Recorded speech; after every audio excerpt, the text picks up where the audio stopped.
Shalom, selamat sore para follower setia yang dikasih Tuhan pada hari Sabtu ini. Apa kabar? Ya, doa saya supaya kita semua dalam keadaan baik-baik saja, dalam keadaan sehat, tidak kekurangan suatu apapun. Bapak Ibu sekalian, hari ini kita jumpa kembali di dalam Abatok Sabtu 26 Juni 2021 bersama dengan saya Budiarto, tuan rumah Abatok. Bapak Ibu, Abatox adalah sebuah formasi ataupun sebuah tayangan melalui IG Live di mana Bapak Ibu ya bisa bersama-sama melihat ataupun berdiskusi bersama-sama dengan kami di dalam berbagai topik-topik ya, khususnya itu menyangkut tentang visi, misi dan fokus gereja lokal Abalov KTC JGC, atau juga berbagai topik-topik yang memang sedang merupakan kegerakan yang dilakukan oleh Abalov KTC JGC bersama-sama dengan kita. Bapak Ibu juga akan bisa menjumpai beberapa unit-unit pelayanan yang ada di dalam Abalov KTC JGC Ministry ini. Nah, Bapak Ibu sekalian, di dalam talk show ini Bapak Ibu bisa interaktif ya. Bapak Ibu diharapkan bisa aktif bersama-sama, baik memberikan respon ya ketika Bapak Ibu mendengarkan sesuatu teaching ataupun kesaksian Bapak Ibu, ataupun ada sebuah hal yang ingin disampaikan, silakan ketik di dalam chat room, atau bila Bapak Ibu ada pertanyaan yang diajukan, silakan, ada 60 menit yang dapat dipakai untuk Bapak Ibu bertanya. Kita bisa berdiskusi, akan ada yang akan membacakan pertanyaan. Saya akan membacakan pertanyaan-pertanyaan yang Bapak Ibu sampaikan. Nah, Bapak Ibu, jangan lupa ikuti acara ini sampai selesai. Hanya 60 menit kita bersama-sama belajar dan juga kita sama-sama saling menyapa ya. Shalom juga Ibu Mega Cia ya, merupakan salah satu dari anggota di dalam Mesbah Koram Deo kami. Hari ini kita juga akan membahas yang terkait juga dengan Mesbah Koram Deo yang sedang kita lakukan bersama-sama Bapak Ibu. Tapi sebelumnya saya mau ingatkan kembali bahwa acara ini ataupun diskusi ini dari Abatox ini Bapak Ibu dapat saksikan kembali di dalam IGTV dari akun @abalov_ktc_jgc yang kita cintai di sini. Ya, Bapak Ibu bisa menonton kembali pencerahan-pencerahan yang didapat, kesaksian-kesaksian yang menguatkan, bahkan hal-hal apa yang Bapak Ibu bisa pelajari lebih lanjut. Baik, hari ini kita memiliki tema seperti yang ada di belakang saya, ya, keluarga Eden, bukan keluarga Edan, ya. Wah, apa yang dimaksud dengan itu? Ada judul kecil yang sangat luar biasa, yaitu Rumahku Kawasan Hadirat Tuhan. Wow, menarik sekali Bapak Ibu. Rasanya ini sangat kompeten dengan apa yang sedang kita lakukan, bukan? Hari-hari ini kita hidup dengan gaya hidup Koram Deo. Kita setiap hari ada yang pagi, ada yang malam, malam ada beberapa shift. Kita bisa mengikuti Mesbah Koram Deo. Hari ini ada pembicara yang sangat luar biasa yang akan berbagi bersama dengan kita.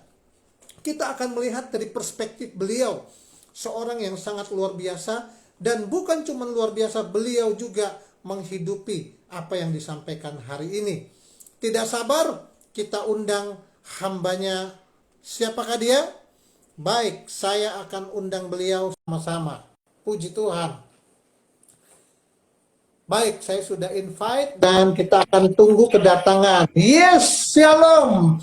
Inilah dia hambanya yang akan berbagi dengan kita. Selamat datang, Coach Bramson, yang hari ini telah menyediakan waktu. Ya, selamat berjumpa kembali. Beliau adalah orang yang sangat sibuk. Apa kabar, Coach Bram? Sangat sehat, fresh. Ya, Fresh itu Pak Budi, ada itu formula kesehatannya saya, fresh. Mau tahu nggak freshnya? Oke, F-nya adalah food ya. Jadi kalau mau sehat, mau fresh ya, pastikan makanannya sehat, makanannya baik, food ya. Oke, fresh ya. Terus R-nya adalah rest. perlu istirahat yang Er, cukup ya. Istirahat. Kalau kita Yes. perlu 6 sampai 8 jam lah begitu ya. Kalau saya rata-rata 6 jam lah. Oke. Masih masih belum Oh, belum 7 biasa. 8 jam ya. Yang kedua E-nya Yes. adalah exercise, Pak. Exercise Exercise. ya, Oke. perlu olahraga, perlu latihan, ya kan? Lalu Betul, betul. udah F, R, apa lagi? E, sekarang S. S ya. S-nya adalah Iya. sosialita, sosialita. Ya, Oh, perlu sociality ya, iya sociality. sosialita. Jadi perlu bersosial, berkomunitas supaya sehat ya. Iya kan? Ya, betul Dan sekali, setuju. baru Dan yang hanya terakhir, adalah happy, hati yang gembira adalah obat yang oh, manjur. ini penting sekali. Wow, luar biasa. Itu formula Seorang hidup sahabat, sehat, fresh ya. yes, seorang sahabat saya berkata, kalau berjumpa dengan Coach Bram, Anda akan bertemu dengan banyak sekali insight-insight, khususnya singkatan-singkatan yang sangat Akronim, memberkati. akronim. Ya, ini salah satunya. Thank you. Ya, saya bersyukur bisa bersama dengan Coach Bram hari ini dan kelihatan sekali nampak sehat ya di tengah-tengah situasi yang mungkin kita dengar agak kurang baik dengan kondisi pandemi ya. Kita tetap berharap kita semua bisa tetap bersama-sama ya, kita belajar bersama dan kita bersama-sama dengan Tuhan di dalam hadiratnya. Baik Coach Bram, saya ingin kenalan supaya teman-teman yang juga baru bergabung ataupun yang mungkin baru pertama kali melihat Coach Bram, kita bisa kenal Coach Bram lebih dalam lagi. Karena ada yang sesuatu menarik di sini. Nah, Bapak Ibu Saudara-saudara, kalau Bapak Ibu ikut Sabtu yang lalu, tentu Bapak Ibu sudah tidak asing lagi dengan wajah ganteng dan fresh ini. Ya. Nah, beliau ini juga adalah pembicara narasumber yang sama dengan yang Sabtu lalu. Tapi hari ini saya spesial ingin bertanya dan mengenal Coach Bram lebih dalam. Karena ini ada kaitannya dengan topik kita. Baik, Ya. saya perkenalkan beliau adalah Coach Bramson. Ya, sebenarnya Coach Bramson ini, Bramsonnya ini adalah nama inisialnya Gabungan atau nama dari brand. ya se-Indonesia Iya, marganya. dari apa tuh, Coach Dari Bram? marga saya, family name ya. Oh, family name. Jadi nama panjangnya? Soindon ya, Soeindon. Oke. Jadi seringkali ditulis salah gitu ya. Jadi udah lebih singkat Oh, Son. karena karena oke. ejaan dulu kan. Ejaan dulu. Oke, jadi Mm-mm. masih bersama dengan Bapak Bram Soindon ya. Ya. Nah, yang menarik nih Coach Bram, saya sampai hari ini belum bisa menyebutkan pendidikan ataupun titel yang Coach Bram sandang, karena untuk menyebutnya itu saya perlu catatan, Coach Bram. Bapak Ibu, saya mau bacakan apakah yang sudah didapat gelarnya dari Coach Bramson sore hari ini. Ya, beliau adalah Coach Bramson, Mm. CBAC, Mhm. CNLP, CPC, CRIMT, CRIPC, dan CPTLF. Wah, luar biasa. Mungkin saya kalau ngikutin sampai sepanjang ini, saya butuh mungkin sekitar 50 tahun Coach Bram untuk mendapatkannya. Coach Bram, pasti ada yang penasaran termasuk saya. Boleh nggak sih diceritain itu sebenarnya title apa aja yang Coach Bram dapat sampai segitu banyaknya, supaya kita bisa tahu nih, Coach Bram punya pengalaman begitu luar biasa. Monggo Coach Bram. Ya, kalau CBA atau CBC itu Certified Behavior Analyst atau Certified Behavior Consultant ya. Saya Oh, ngambilnya di oke. Singapura dan juga di Indonesia. Kemudian Wow. CNLP, Certified NLP ya. Lalu Yes. ya CPC, Certified Professional Coach. Jadi saya seorang Personal professional coach. Lalu professional coach. yes, CREMT itu certificate, jadi bukan certified. Certificate Oh, dari Inner Man Transformation. Lalu oke. CRIPC itu adalah certificate Introduction Professional Counseling. Lalu Counseling. ya CPTLF itu adalah Certified Professional Training Learning Facilitator. Wow, luar biasa. Bapak Ibu Saudara, para follower setia Abalok KTC, JGC, Hari ini kita dilayani oleh seorang yang begitu telah banyak sekali belajar untuk coaching, untuk counseling, untuk macam-macam hal. Tetapi yang menarik hari ini, Coach Bram yang dengan berbagai macam titel yang tentunya banyak belajar ini, hari ini topiknya adalah keluarga Eden, bukan Edan. Mhm. Kembali kepada keluarga, ya. Dan tema kecilnya adalah rumahku kawasan hadirat Tuhan. Waktu saya menerima tema ini, saya pikir Coach Bram akan menyampaikan teologi dasar tentang ini, itu, tentang konseling dan sebagainya. Tetapi ternyata Coach Bram akan menyampaikan bahwa keluarga itu adalah rumah yang disebut kawasan hadirat Tuhan. Ya. Nah, ini waktunya kita mendengarkan pencerahan dari Coach Bram. Saya sudah tidak sabar. Tentu yang lain juga sudah sangat ingin mendengar. Silakan Coach Bram bisa menyampaikan kepada kami semua apa sebenarnya tentang tema kita ini. Silakan. Oke, baik. Saya punya beberapa buku pernikahan ya, jadi salah satunya adalah Glory of Marriage, kemudian pernikahan, kemudian ya ini salah satu yang terbaru ya, Family First. Family First. Family First. Jadi kalau mau lengkapnya ya nanti baca di sini ya. Baik, Puji Tuhan. apa namanya, keluarga Eden ya, bukan Edan, atau pernikahan Eden bukan Edan. Nah, seperti yang kita tahu bahwa desain pernikahan itu dimulai dari Taman Eden, iya kan? Disitulah pernikahannya dibangun oleh Tuhan. Ya, jadi pernikahan itu sendiri adalah ide original, inisiatif, gagasan yang original dari Tuhan itu sendiri, ya kan? Not come from man, tapi datang dari Tuhan itu sendiri. Nah, dan ketika Tuhan menjadikan manusia, itu Tuhan juga membuat sebuah taman di Eden. Ya, sebuah taman di Eden. Dan kemudian Tuhan itu menempatkan manusia di Taman Eden. Nah, manusia yang ditempatkan di situ adalah sepasang suami istri ya, yaitu Adam dan Hawa yang ditempatkan di Taman Eden itu. Jadi saya membayangkan bahwa rumah pernikahan daripada Adam dan Hawa itu adalah sebuah taman, bukan rumah fisik atau bangunan fisik seperti yang kita miliki saat ini. Tapi sebuah taman, iya kan? Nah, oke. Taman itu berarti apa? Lingkungan, ya. Kawasan itu arti kata taman, sebuah lingkungan atau sebuah kawasan itu arti taman. Nah, sedangkan kata Eden ini menarik karena kata Eden itu artinya the spot of the presence of God. Ya. The spot of the presence of God atau titik. Spot itu ya ada beberapa kata ya dari kata Eden itu ya, ini dalam bahasa Indonesianya, bahasa Inggrisnya disebut sebagai spot, ya kan, titik, momen, sebuah apa ya, momen itu sebuah sebuah waktu ya, sebuah momentum ya. Open door, pintu yang terbuka. Present, hadirat.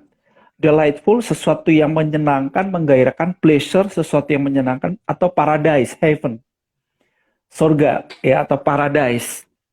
Nah, jadi saya bisa simpulkan, Eden itu artinya sebuah momen berada di tempat atau di titik fokus dari hadirat Tuhan, di mana pintu surga terbuka dan kita mengalami suasana surga di bumi. Nah, kita udah dapat berarti understanding-nya di sini bahwa yang dimaksud dengan rumahku adalah kawasan hadirat Tuhan. Artinya rumah kita harus menjadi lingkungan Eden. Kalau bukan lingkungan Eden, maka akan jadi Edan. Gila, ya. Jadi nggak waras semuanya. Jadi kalau mau pernikahan kalau mau pernikahan atau keluarga kita tuh keluarga bahagia, harmonis, ya maka rumah kita, pernikahan kita harus menjadi sebuah taman Eden atau lingkungan. Amin. Sebuah kawasan daripada hadirat Tuhan, di mana di situ ada titik perjumpaan antara kita dengan Tuhan, di mana di situ pintu surga terbuka dan kita dapat mengalami suasana surga di bumi. Jadi rumah pernikahan kita, keluarga kita tuh seperti paradise. Ya, jadi bukan nanti menikmati surganya nanti ketika mati dulu. Mestinya sekarang Ya. ini kita menikmati surga di bumi. Ya, jadi Yes. sebetulnya inilah desain Tuhan sejak semula ya, membangun sebuah pernikahan itu. Karena rumah pernikahan atau keluarga itu ya adalah pusat iman dan penyembahan. Jadi harusnya pusat iman dan penyembahan, pusat pengenalan akan Tuhan itu dari rumah. Ya, dari rumah atau dari keluarga. Sehingga di rumah atau keluarga itu menjadi pusat keunggulan kebudayaan kerajaan yang kemudian akan membentuk peradaban masyarakat manusia sebagai masyarakat persemakmuran kerajaan. Ya, jadi luar biasa sekali sebetulnya kalau kita mau mempelajari lebih ya tentang tujuan Tuhan membangun pernikahan itu apa, tujuan daripada satu keluarga itu apa, itu luar biasa sekali. Ya, jadi kenapa pentingnya kita menjadikan rumah kita, atau kalau saya sebut rumah, saya bicara pernikahan kita, keluarga kita ya, sebagai kawasan hadirat Tuhan. Karena ketika kita terus mengalami hadirat Tuhan, ya, maka rumah kita itu akan menjadi sebuah pusat iman, pusat penyembahan, pusat pengenalan akan Allah, betul nggak? Ya. Amin. Betul. Dan ketika rumah kita menjadi pusat iman, pusat penyembahan, pusat pengenalan akan Allah, maka rumah kita dibangun sebagai sebuah lembaga ilahi dalam kebudayaan atau budaya kerajaan Allah. Jadi peradaban kerajaan Allah itu dimulai dari mana? Dari keluarga. Nah, kalau Pak Budi baca ya, Ulangan pasal 6, itu Tuhan beri perintah kepada Musa supaya Musa itu mengajarkan memberi perintah, Tuhan memberi perintah kepada Musa supaya beritahu kepada kepala-kepala keluarga ya, supaya mereka mengajarkan berulang-ulang kepada anak-anaknya mengenai ini. Kasihilah Tuhan Allahmu dengan segenap hatimu dan kasihilah sesamamu manusia seperti dirimu sendiri. Itu mesti diajarkan berulang-ulang. Nah, jadi kenapa berulang-ulang? Karena keluarga kita itu ya, atau pernikahan atau keluarga kita itu adalah pusat iman, pusat penyembahan, pusat pengenalan Allah. Ya, jadi sekolah untuk mengenal Allah itu sebetulnya dari keluarga, Pak. Iya kan? Betul. Ya, jadi kalau bayangkan ya, kalau rumah itu nggak menjadi kawasan hadirat Tuhan, berarti jadi kawasan hadirat siapa? Hantu. Nah, jadi bukan Taman Eden, tapi jadi Taman Edan. Iya kan? Edan. Iya. Betul. Nah, masuk akal sekali dan sangat mudah untuk dipahami ya. Iya. Tuhan itu membangun keluarga itu dengan sebuah maksud yang sangat-sangat mulia. Begini, Pak Budi ya, saya mau kasih satu pernyataan yang mungkin mengejutkan. Ya.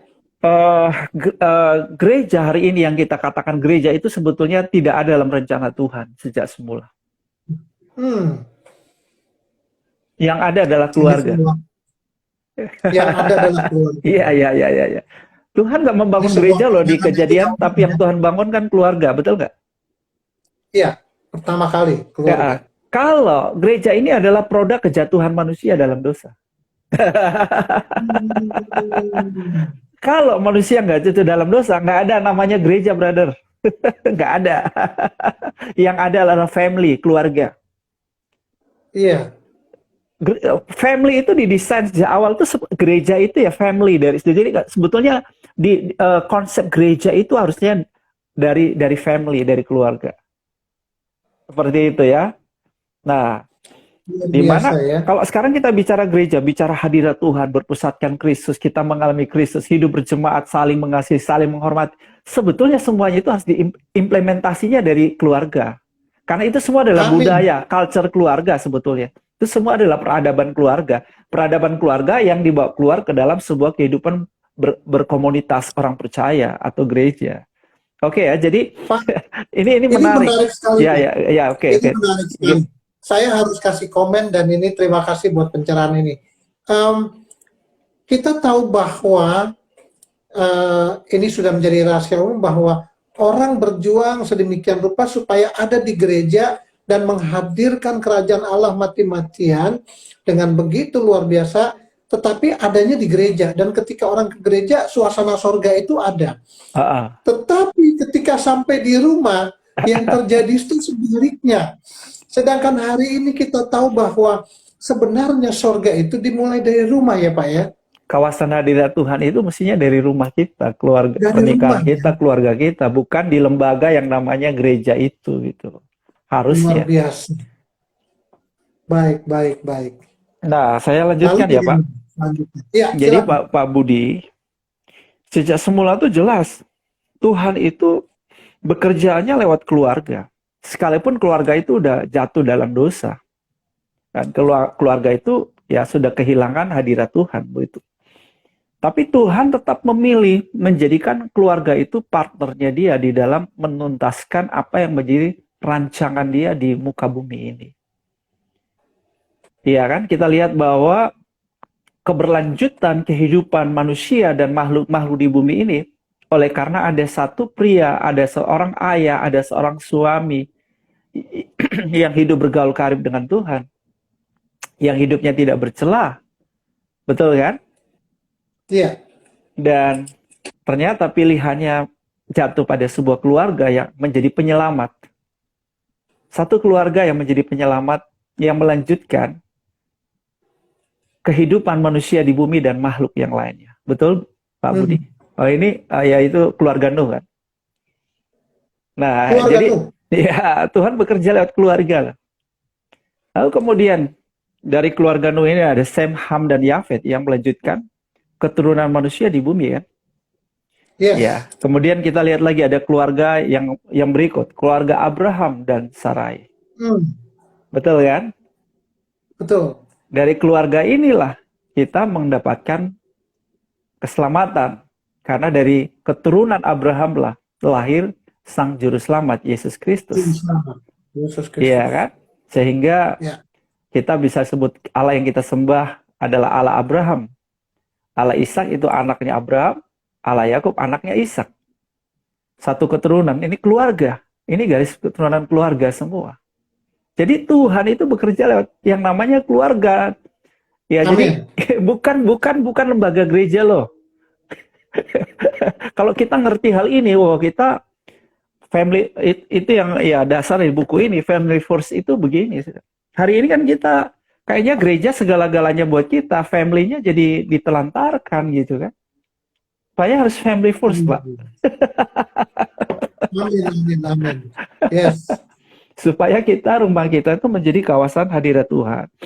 Dan Tuhan itu bergerak lewat keluarga. Dan saya mau beritahu lagi hal yang kedua, Pak Budi. Tuhan itu maksud saya hantu. Setan itu ya nggak takut sama namanya gereja. Setan itu lebih takut pada sebuah pernikahan, sebuah keluarga yang ada hadirat Tuhan. Iya. Kalau sebuah pernikahan ada keluarga itu berfokus kepada Kristus, ngalamin hadirat Tuhan. Ya, ada mesbah di dalam keluarga itu. Waduh, dahsyat, Pak. Itu yang paling ditakuti setan. Itulah sebabnya setan bekerja keras untuk ngancurin pernikahan, Pak.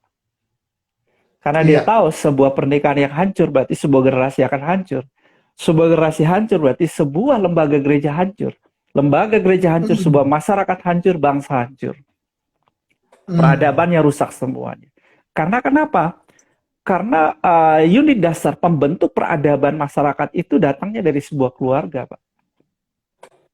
Ya, dari keluarga, Pak.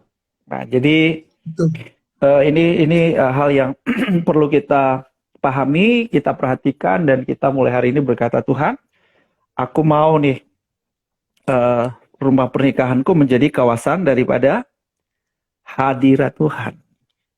Amin. Luar biasa. Iya, jadi kita sudah berpuluh-puluh tahun ya kita menolong keluarga-keluarga ya agar itu semua bisa dipulihkan. Ternyata inilah yang menjadi dasar yang paling utama bahwa keluarga yang Tuhan bentuk ini adalah sebuah alat, bahkan suatu tempat di mana hadirat Tuhan itu ada di situ.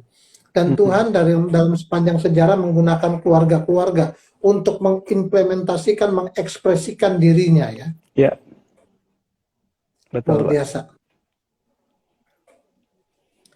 Ya. Terus bagaimana kelanjutan dari prinsip seperti ini? Oke. Eh, di Alkitab itu ada contoh satu keluarga, Pak. Satu keluarga yang Ya. menjadikan rumahnya itu kawasan hadirat Tuhan. Ya, ini cerita Oh iya. tentang Obed Edom. Oh. Ya, jadi ya menurut saya Obed Edom ini surprised by God gitu, mendapatkan kejutan ilahi, kejutan dari Tuhan gitu ya. Kejutan ilahi ya. Rakyat Surprise. biasa, bukan siapa-siapa, tapi tiba-tiba ketiban berkat ilahi. Berkatnya ilahinya apa? Tuhan itu hadir di rumahnya. Tuhan hadir dalam bentuk apa? Dalam bentuk sebuah peti kayu kan, bersalutkan emas yang disebut tabut Allah, iya kan? The Ark of God, Yes. iya kan? Tabut. Nah, di dalam tabut Allah itu kan berbicara mengenai hadirat Tuhan. Jadi supaya bangsa Israel tahu bahwa hey, Tuhan hadir di tengah mereka, maka ada medianya. Media supaya bangsa Israel ini tahu bahwa oh ya Tuhan hadir di tengah kita gitu. Jadi Tuhan itu memanifestasikan hadiratnya ya melalui media yang namanya sebuah tabut. Nah, di dalam tabut itu sendiri ya kan berisi buli-buli emas. Buli-buli emas ya berisi mana ya. Lalu ada tongkat Harun yang pernah bertunas ya, kemudian ada lolo batu yang bertuliskan perjanjian. Ya, jadi tiga benda ini ada di dalam peti kayu ini, yaitu apa? Mana, 2 kuasa, 3 lolo batu. Nah, mungkin saudara bertanya, apa sih manifestasi hadirat Tuhan? Kalau Tuhan hadir itu manifestasi apa? Manifestasi hadirat Tuhan itu ya, itu kalau kita lihat pada pelayanan Yesus selama di bumi, itu ada 3, Pak. Yang pertama, kasih. Betul ya? Kasih itu manifestasi kehadiran dia itu selalu menyatakan belas kasihan kan? Kasih ya. Iya. Kedua, kuasa. Dia nyembuhin orang, bangkitkan orang, bebaskan orang, bangkitkan orang mati. Betul kan? Lalu apa? Kebenaran. Dia selalu mengajar kebenaran firman ya. Jadi kasih, kuasa, kebenaran. Kuasa dan kebenaran. Ya, ini kan sering juga dikatakan oleh Pak Edi Leo, Kak Edi selalu bilang, kasih, kuasa, kebenaran, itu 3 manifestasi dari hadirat Tuhan. Nah, power and truth. Ya, jadi di dalam tabut Allah itu manifestasinya ada 3. Mana itu adalah gambaran dari kasih Allah yang tak berkesudahan, selalu baru setiap hari. Kan mana selalu datang tiap pagi, Pak. Kasih Tuhan selalu baru setiap pagi, yaitu simbol dari kasih Kristus setiap ya. Lalu tongkat ini simbol dari kuasa. Lalu lolo batu yang bertuliskan perjanjian itu simbol dari kebenaran, betul nggak? Betul ya. Jadi ada kasih, kuasa, kebenaran di tabut Allah ini. Nah, itu manifestasi dari Tuhan. Jadi kalau aku ngalamin manifestasi dari Tuhan tuh apa ya? Nanti saya jelaskan lebih. Tapi sederhana ini bahwa ketika kita mengalami hadirat Tuhan berarti ada love, ada kasih. Kita semakin mengasihi Tuhan, suami istri semakin mengasihi, di dalam rumah semakin mengasihi, betul nggak? Betul. Lalu ada kuasanya. Kuasa, nggak ada pekerjaan roh setan, pekerjaan si jahat, kuasa kegelapan dalam pernikahan dan keluarga kita. Sebab apa? Ada kuasa Kristus yang bekerja di tengah-tengah kita. Lalu ada kebenaran. Ya, kita hidup dalam kebenaran, taat firman, mengikuti firman. Ya, nah jadi ini manifestasi dari hadirat Tuhan. Nah kalau ada hadirat Tuhan, jadi seringkali kan kita membayangkan hadirat Tuhan adalah sebuah perasaan ya. Perasaan, aku merasakan hadirat Tuhan, gitu itu perasaan. Ya. Sebetulnya cara menangkap hadirat Tuhan itu lebih kepada faith dengan iman dan prinsip, bukan dengan perasaan, ya kan? Betul. Ya kan? Nah. Nanti teman-teman atau para pemirsa, teman-teman yang mengikuti IG Live dari Abba Talk ini, ya dapat membacanya di 2 Samuel 6 ayat 11 sampai 2 Samuel 6 ayat 11 dan 12, Pak. Hanya 2 ayat ya. 11 dan 12 ya.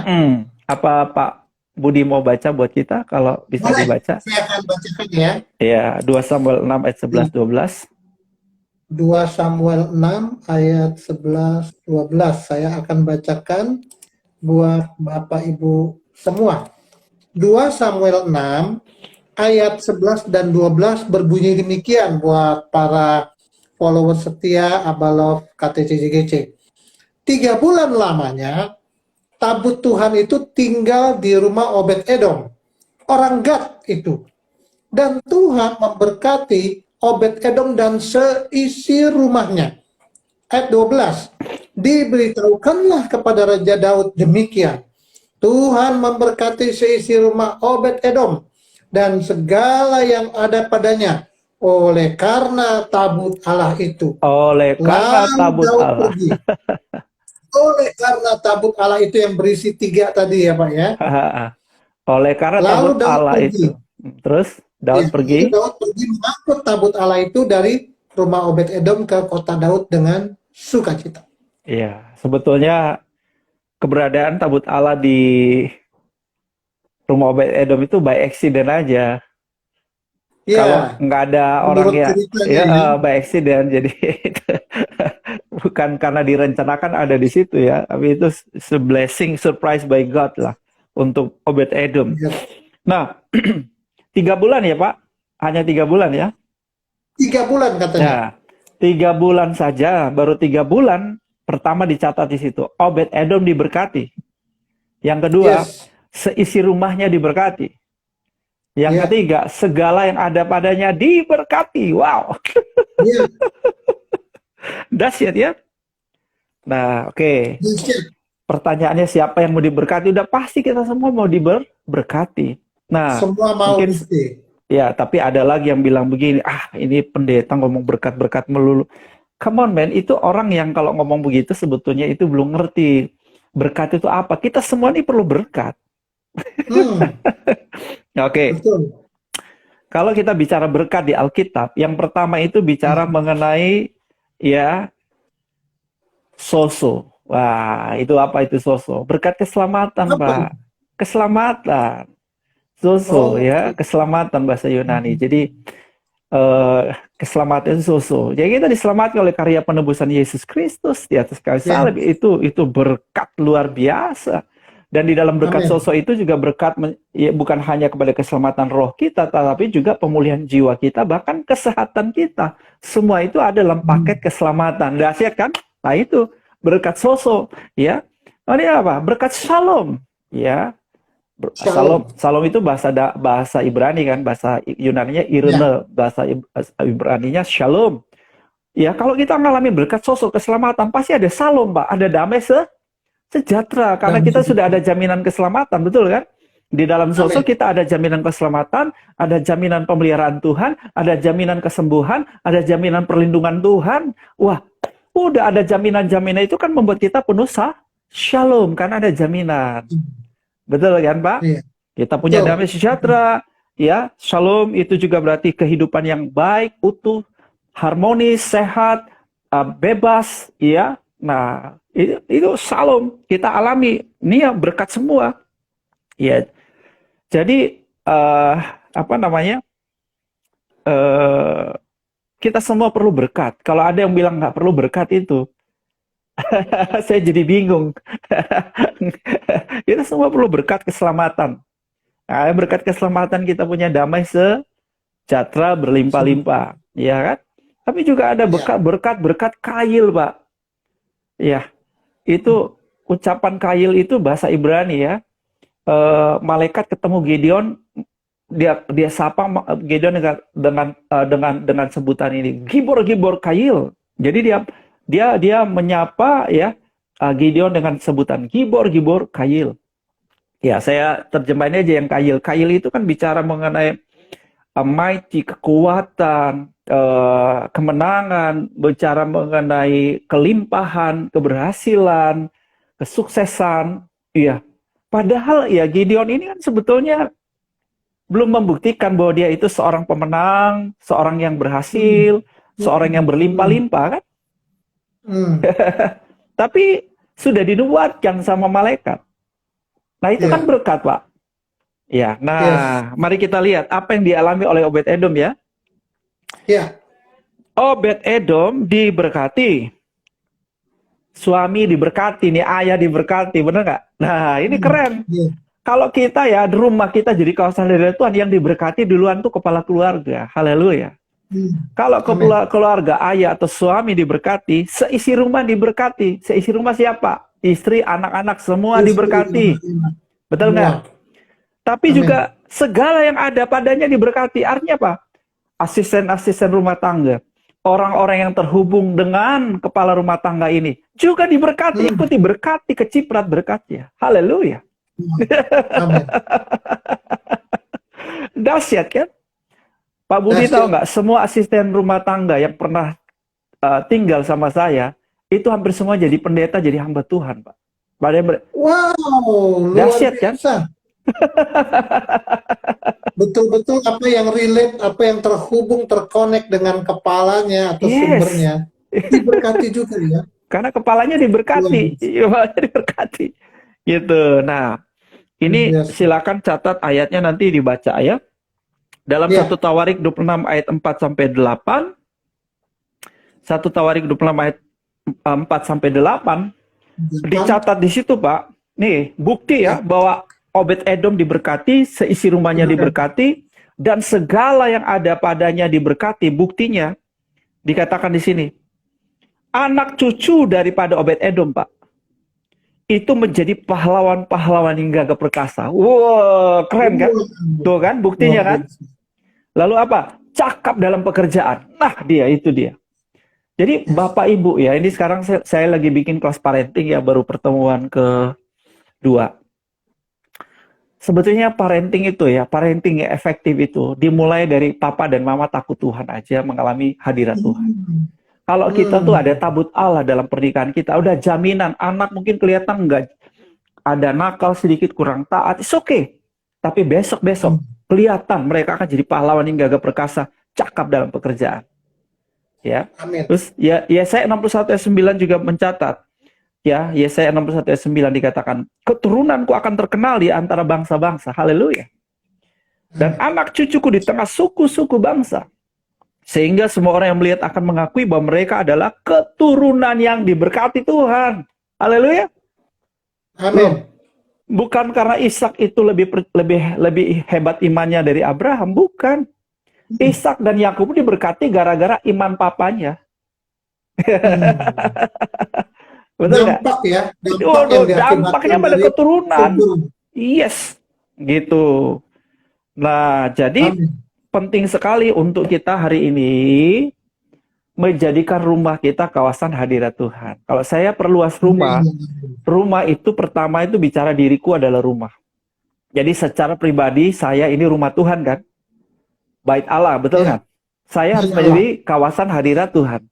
Rumah yang kedua adalah pernikahan kita, keluarga kita adalah rumah, harus jadi kawasan hadirat Tuhan. Rumah yang ketiga adalah komunitas hidup berjemaat kita, harus jadi kawasan hadirat Tuhan, Pak. Bayangkan, Pak, saya jadi kawasan hadirat Tuhan, istri saya, anak-anak saya, satu rumah kawasan hadirat Tuhan. Kita ke gereja juga kawasan hadirat Tuhan. Waduh, bayangkan, Pak, berkatnya double, Pak. Betul nggak? Itu berkat 100 kali lipat itu. Ya, jadi sebetulnya begini ya, menjadi anak Tuhan, menjadi murid Tuhan tuh so exciting, so powerful, wah, pokoknya luar biasa deh. Sebetulnya kalau kita ngerti. Kuncinya di sini, yaitu terus mengalami hadirat Tuhan. Hadirat Tuhan. Iya, itu dia. Nah, mungkin ada yang bertanya begini, Coach, sorry, saya sering dipanggil Coach, jadi saya sering Coach.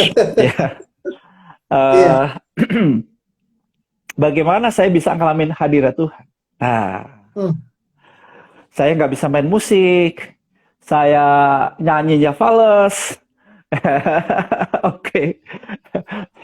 Kalau saudara mau perdalam, saya punya kelas khusus nih, lagi berjalan juga nih, baru pertemuan satu kali, Ginosko Worshiper, Pak. Iya, Ginosko Worshiper. Ini baru sekali, nanti minggu depan ini yang pertemuan kedua, jadi kalau yang mau ikut masih bisa.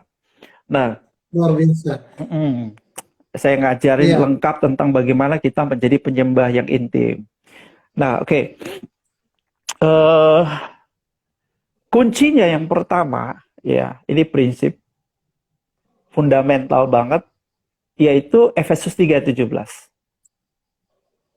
Oleh imanmu, Kristus diam di dalam hatimu. Nah, itu dia. Jadi, tabut Allah kita hari ini tuh bukan lagi dalam bentuk fisik benda mati, tabut Allah yang disalut emas itu, bukan. Tapi tabut Allah kita hari ini, the real-nya adalah Yesus yang tinggal di dalam kita. Ya, Roh Kudus yang tinggal di dalam pribadi kita, betul nggak? Ya, oleh imanmu, Kristus diam di dalam hatimu. Korintus bilang begini, kamu adalah bait roh Allah atau rumah Allah, betul nggak? Sebagai rumah Allah, Yesus tinggal di mana? Sang tabut Allah, sang tabut sejati adalah Yesus sekarang. Dia tinggal di dalam rumah kehidupan kita, haleluya. Berarti kalau Yesus tinggal dalam rumah kehidupanku, sama kayak Obed-Edom, aku diberkati, seisi rumahku diberkati, segala yang ada padaku diberkati. Haleluya. Amin. Jadi, ini kuncinya. Pertama, pastikan bahwa Yesus tinggal di dalam hatimu dulu. Ya kan? Yesus tinggal dalam hidupmu, berarti kita sudah mengalami hadirat Tuhan di situ. Karena hadirat Tuhan bicara Yesus hadir dong. Ya, Yesus sudah hadir dalam hidup kita oleh iman kita, betul nggak?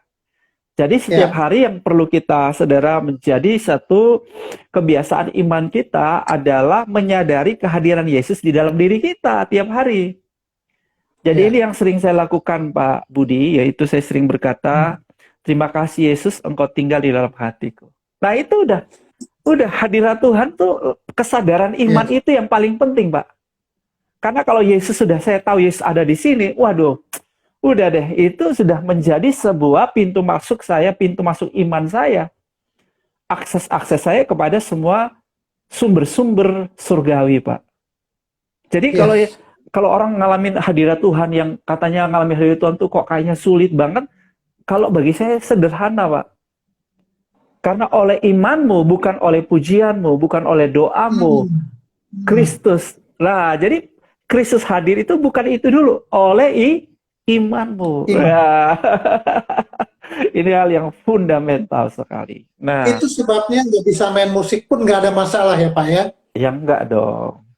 Tuhan kan nggak bilang aku hadir gara-gara musik. Yes. Aku hadir gara-gara lagu-lagu. Gara-gara puji-pujian. Puji-pujian nggak selalu dalam bentuk lagu kan? Iya. Iya kan? Sampai mungkin bosen apa sekarang trennya lagu-lagu rohani yang lama diangkat lagi. Ya, apakah kehabisan perbendaharaan? Tapi bukan itu kuncinya ya Pak ya. Baik. Bukan itu ya kuncinya. Oke. Ini karena waktu kita udah tinggalin, saya percepat. Nanti mungkin kalau mungkin ada yang mau tanya jawab boleh ya Pak Budi ya, supaya lebih. Oke. Nah saya akhiri dengan ini. Ini perlu waktu panjang tapi kita kompilasi singkat ya. Baik. Fondasinya tadi ya, secara prinsip oleh imanmu Kristus diam. Dan kalau Kristus sudah diam di dalam Pak Budi, berarti hadirat Tuhan ada di mana, Pak? Kalau hadirat Tuhan ada di dalam diri saya, maka di mana saya berada? Kalau Kristus oleh imanmu Kristus diam di dalam hatimu kan? Berarti Yesus diam di dalam hatimu. Berarti hadirat Tuhan ada di mana? Hadirat Tuhan ada di dalam diri saya. Yes, hadirat Tuhan sudah ada di dalam Pak Budi. Oke, bukan karena Pak Budi nyanyi dulu baru ada hadirat Tuhan. Bukan karena Pak Budi berdoa dulu, gitu kan? Tapi oleh imanmu. Nah ini oke. Nah, kemudian bagaimana kita itu mengalami manifestasi dari hadirat Tuhan? Nah, Bapak Ibu, teman-teman semuanya, anak muda siapapun, followers dari Eagle Life Abba Love KCT ini, ya, saya mau bilang begini, Allah Maha Hadir. Pertama, oleh imanmu, Kristus sudah diam di dalam hatimu, berarti hadirat Tuhan sudah ada pada masing-masing kita yang percaya. Amin? Yes. Amin. Tetapi, Tuhan yang Maha Hadir itu tidak sembarang hadir untuk memanifestasikan dirinya, Pak. Tuhan hanya menyatakan kehadirannya atau memanifestasikan kehadirannya pada individu atau pada sebuah kelompok yang sesuai dengan SOP-nya. Jadi ada SOP-nya, Pak. Standard Operating Procedure. Kalau cocok, sesuai, baru Tuhan menyatakan manifestasi kehadirannya. Bisa nggak, Pak, Presiden hadir, tapi Presiden tidak bikin satu aksi tertentu? Melewati protokol. Ya, Harus melewati protokol. Betul, Presiden hadir melalui itu satu protokol, ya kan? Lalu pertanyaan saya adalah, bisa misalnya seorang pejabat hadir, seorang pejabat tinggi hadir, ya, seorang pejabat tinggi kan di dalam dirinya tuh ada otoritas keputusan kan, Pak? Betul ya? Nah, Presiden hadir, ada otoritas keputusannya. Tapi Presiden ada, tapi Presiden nggak ngapa-ngapain. Bisa saja ya? Betul? Bisa. Nah, Bisa. Tuhan hadir, tapi Tuhan nggak ngapa-ngapain. Bisa saja, Pak. Bisa. Nah, yang kita mau adalah Tuhan hadir, tapi Tuhan menyatakan sesuatu. Tuhan berbuat sesuatu. Betul kan? Betul. Nah, ini yang kita harapkan. Saudara, kembali ke pernyataan tadi bahwa Tuhan Maha Hadir, tapi Tuhan itu nggak sembarang menyatakan kehadiran manifestasinya di sembarang tempat, sembarang orang, sembarang kelompok. Enggak. Kalau tempat itu atau pada pribadi atau pada kelompok itu sesuai dengan standar operating prosedurnya atau protokolnya, maka dia akan mengalami manifestasi hadirat Tuhan. Nah, untuk mengalaminya maka ada 3P, Pak. Oh, 3P ya? Ya, 3P. Ya, bagaimana kita supaya rumah kita menjadi kawasan hadirat Tuhan.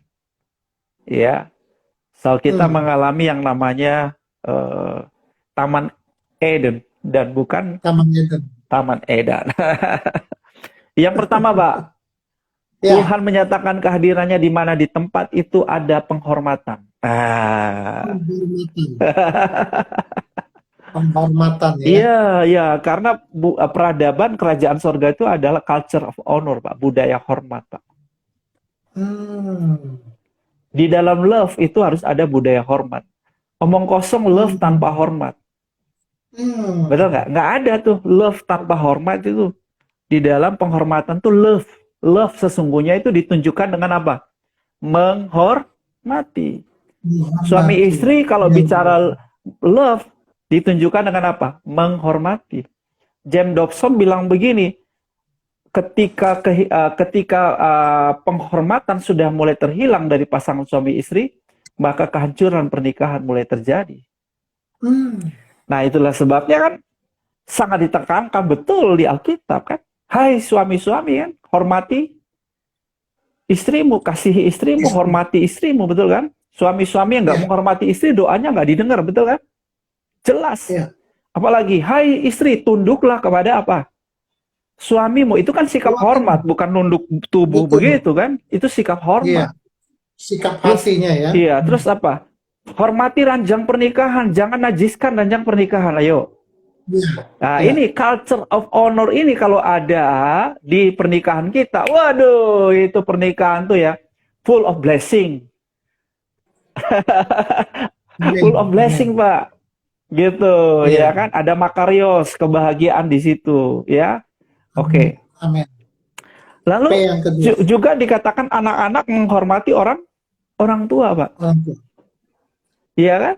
Anak-anak juga harus menghormati orang tua. Jadi ini sangat menjadi penekanan, Pak. Ya, di dalam sebuah pernikahan dan keluarga. Nah, kalau Tuhan jumpai ini pada seseorang dan pada sebuah kelompok, maka Tuhan akan menyatakan kehadirannya bagi keluarga itu. Dan akan memanifestasikan dirinya ya. Memanifestasikan yang pertama kasih. Nah, kita akan mengalami kasih. Kalau ada penghormatan, ada kasih di situ. Yang kedua, Pak. Yang kedua adalah perkataan firman. Perkataan firman. Ya, perkataan firman, Pak. P yang kedua ya. Di mana saudara di rumah itu ada mesbah. Ya, bukan hanya berdoa ada keluarga yang membahas Alkitab, membahas firman sama-sama, saling membangun, saling menguatkan, saling menasihati di dalam kebenaran. Iya kan? Jadi terjadi manifestasi kebenaran. Kebenaran. Iya, karena ada perkataan apa? Firman, saling membangun yang mendatangkan anugerah. Ya, bukankah perkataan ini yang banyak menghancurkan pernikahan, Pak? Iya. Cekcok itu kan perkataan, Iya. Pak. Killer statement ya, di mana-mana killer statement terus. Bertengkar itu kan karena perkataan, Pak. Ya kan? Tapi coba perkataannya perkataan firman, Pak. Wah, itu perkataan kehidupan, membangun, mendatangkan anugerah. Perkataan yang menguatkan, perkataan yang menghibur, perkataan iman. Iya, perkataan yang mendatangkan kasih karunia, perkataan nubuat. Iya kan? Dahsyat, Pak. Amen. Itu. Yes. Ya, itu yang kedua, Pak. Kalau ada perkataan firman, tapi kalau perkataan-perkataan yang sebaliknya, kutuk, caci maki, oh setan yang hadir, Pak, hantu yang hadir. Betul kan?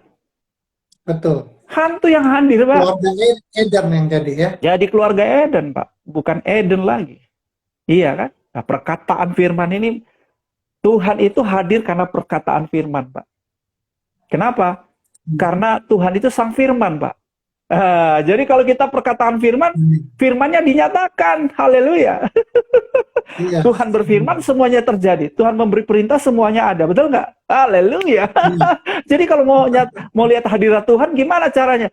Perkatakan firman. Di situ hadirat Tuhan dinyatakan, Pak. Oke, yang terakhir ya. Karena ini memang penjelasannya panjang. Yang ketiga, P yang ketiga adalah pujian, Pak. Pujian. Tuhan hadir di atas pujian umatnya. Haleluya. Ini manifestasi kuasa terjadi. Betul kan? Ya. Di mana satu keluarga juga suami memuji Tuhan, istri juga memuji Tuhan, anak-anak memuji Tuhan, satu keluarga memuji Tuhan. Tuhan nyatakan kehadirannya di situ. Ya, tetapi juga di dalam keluarga harus ada saling memuji. Puji-pujian itu bukan hanya kepada Tuhan. Suami istri juga harus kasih puji-pujian satu dengan yang lain. Anak-anak juga, atau apresiasi, pengakuan-pengakuan. Bukan hanya bisanya menghakimi ya Pak ya? Betul. Coba ya Pak, Bapak, suami istri saling memuji, anak memuji. Bukankah Bapak rasa sorga langsung hadirat Tuhan kuat kan? Langsung. Rasanya tapi coba udah seperti... sebaliknya kalau maki-maki, hadirat hantu langsung kuat, betul kan? Berasa. Langsung edan semuanya kan? Begitu Pak. Jadi ini 3P ya. Kita mesti bangun di dalam rumah kita supaya rumah kita menjadi kawasan hadirat Tuhan, menjadi taman Eden, bukan taman Edan. Demikian. Luar biasa. Aduh, jadi ini sebuah inspirasi yang sangat luar biasa, Coach Bram, yang kami dengar, dan ini sangat menguatkan kami bahwa ketika kami saat ini sedang aktif, sedang fokus di dalam menjaga hadirat Tuhan, di dalam gaya hidup Coram Deo, yaitu terus-menerus hidup di dalam berhadapan muka dengan Tuhan, atau berhadapan atau selalu berada di dalam hadirat Tuhan. Dan hari ini Coach Bram telah meneguhkan lewat semua firman-firman yang ada disampaikan dengan satu pemahaman kebenaran. Bahkan kita sudah dicerahkan juga tentang hadirat Tuhan itu, manifestasinya dilihat juga dikaitkan dengan perjanjian lama di dalam isi tabut itu, dan memang itu betul-betul sesuatu yang juga sedang kami lakukan. Oleh sebab itu Bapak Ibu sekalian, kalau memang ada pertanyaan, masih ada sedikit waktu. Di sini sudah ada satu pertanyaan, saya akan coba tanyakan ya sebelum saya memberikan tanggapan. Pertanyaan dari akun @masterpiececreative. Jika keluarga itu seperti Taman Eden, Coach, ya, lalu bagaimana umumnya pola kejatuhan dosa di keluarga? Apakah sama polanya dengan kejatuhan Adam dan Hawa di Taman Eden? Ya, kita root faktornya dulu ya. Root faktornya kejatuhan di Taman Eden itu apa sih? Apa yang menjadi penyebab manusia jatuh dalam dosa? Itu ada di buku saya, judulnya Glory of Marriage, Pak. Kemuliaan pernikahan. Nah, itu ada beberapa lagi perlu waktu untuk membahas itu. Nah, tetapi saya kasih satu clue aja. Satu Iya. clue aja bahwa kejatuhan manusia faktor akar tunggal. Kalau saya sebut akar utamanya, kejatuhan manusia itu adalah faktor pemberontakan ego, Pak. Ya. Ya, pemberontakan ego atau berhubungan dengan jiwa manusia yang tidak mau dikendalikan oleh roh. Jadi kalau desain manusia sejak semula itu kan pneumatikos, Pak. Manusia rohani, Pak. Manusia itu bersifat rohani dulu. Maksudnya Ya. yang the first pertama di desain itu kan manusia rohani, Pak. Karena manusia ini memang manusia rohani, imago Dei, tapi manusia ini dikendalikan oleh roh. Tapi kemudian jiwa ini tidak mau dikendalikan oleh roh atau dipimpin oleh roh. Jiwa mau mengambil alih posisi diri manusia menjadi the first.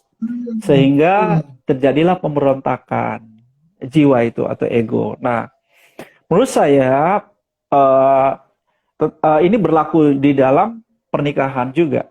Semua pernikahan yang hancur berantakan itu atau rusak ya karena masalah pemberontakan ego juga. Ya, kalau kita menyangkal diri, kita pikul salib setiap hari mengikuti Yesus, nggak bakal ada perselingkuhan, perceraian. Iya kan?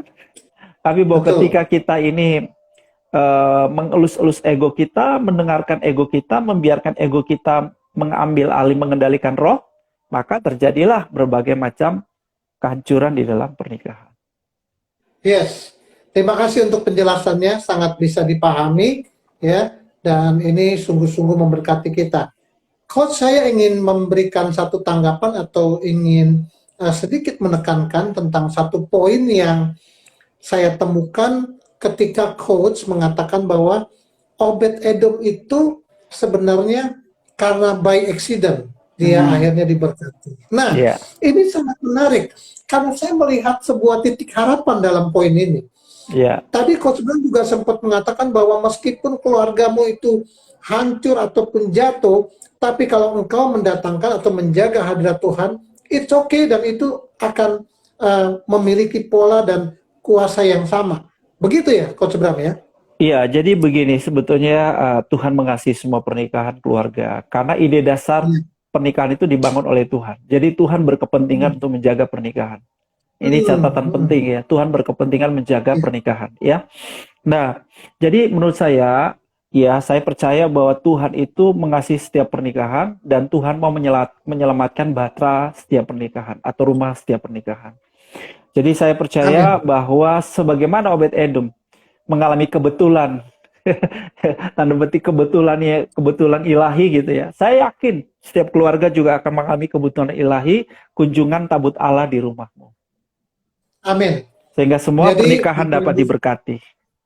Ya, Bapak Ibu sekalian, para follower setia Abalov KTC JGC, hari ini kita mendengar bahwa betapa pentingnya keluarga saat ini untuk menghadirkan kerajaan Allah di dalam rumahnya.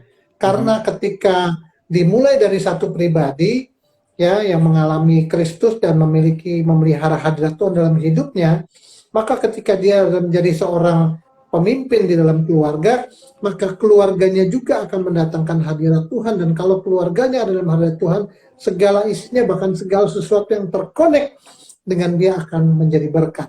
Amin. Ya, Coach Bram, sayang sekali waktu juga yang harus memisahkan kita. Iya.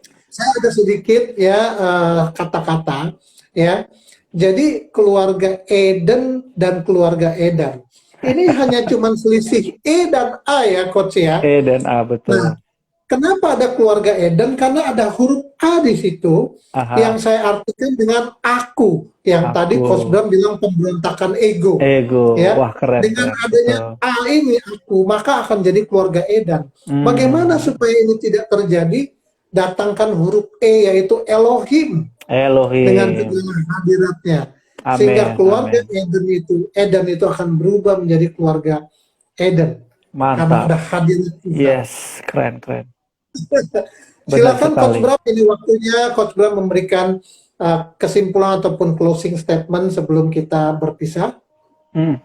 Ya, saya mau confirm lagi ya.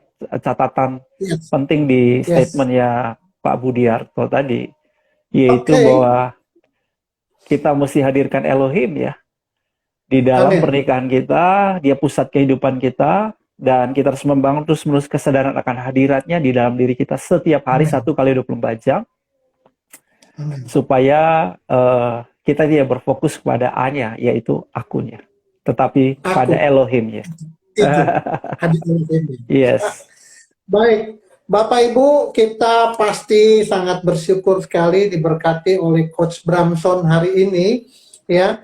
Dan saya sangat bersyukur, kita semua pasti bersyukur bahwa memang saat-saat ini kami semua, ya, saya sendiri sekarang sudah sangat instan untuk bisa bersama-sama dengan istri membangun hadirat Tuhan di dalam rumah kami pada malam sebelum kami tidur. Kami ada mesbah Koramdeo, dan setelah itu pun kami sebelum tidur kami berdoa, dan kami juga selalu berusaha untuk menjaga hadirat Tuhan. Nah, itulah yang juga akan dilakukan oleh kita semua.